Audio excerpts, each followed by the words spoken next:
माण्हू सभु न सोणा पखी सभु न हंज, माण्हू सभु न सोणा पखी सभु न हंज, कंहिं कंहिं माण्हूअ मंझि अचे बि बहार जी। बख़्त में जनाब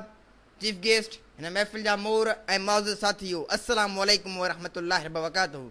जीअं त अॼु जी मुंहिंजी तकरीर उनवान आहे, उहा हस्ती कंहिं तारीफ़ जी मोहताज न आहे, जंहिंजी बरक़त ऐं यशरब जे कारण पहाड़नि खे उहो शरफ़ मिले जो सॼी दुनिया जा मुस्लमान हर साल उनखे ॾिसण लाइ उदास हूंदा आहिनि,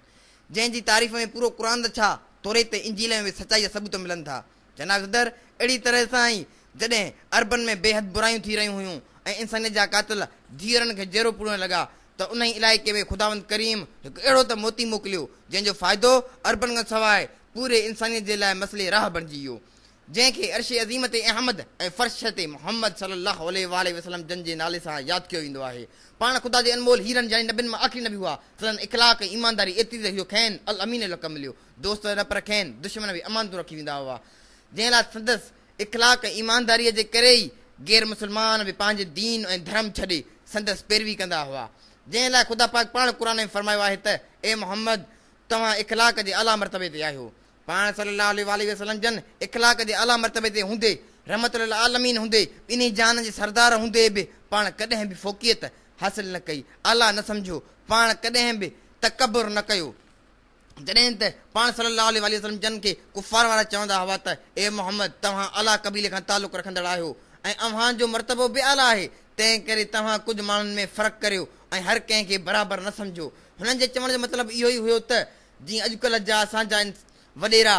करे रहिया आहिनि, हीअ सरदार कंहिंखे बि पाण सां गॾु वेहणु न सम्झंदा आहिनि, हीअ हर मज़दूर खे घटि सम्झंदा आहिनि ऐं कंहिंखे बि पंहिंजे बराबरि जे वेहण लाइ लाइक़ु न सम्झंदा आहिनि ऐं इजाज़त न ॾींदा आहिनि। कुफ़ार वारनि जे चवण जो मतिलबु बि इहो ई हुयो त पाण सल्लल्लाहु अलैहि वसल्लम जन बि अहिड़ो ई रवैयो इख़्तियार कनि।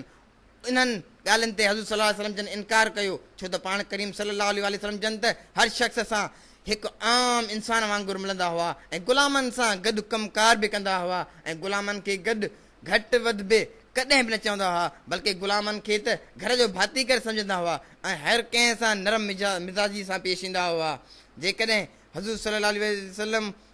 जन सां को बि बुरो सलूक कंदो हो त उन्हनि लाइ हज़ूर सल्लल्लाहु अलैहि वसल्लम जन हिदायत जी दुआ घुरंदा हुआ। अहिड़े तरीक़े सां ई हज़ूर सल्लल्लाहु अलैहि वसल्लम जन हमेशह अदलो इंसाफ़ ऐं भाईचारे जी दर्स ॾिनो। आख़िर में ही लफ़्ज़ चई मां पंहिंजी जाइ वठंदुसि, बाग़ जन्नत में मोहम्मद मुस्कुराते जाएंगे,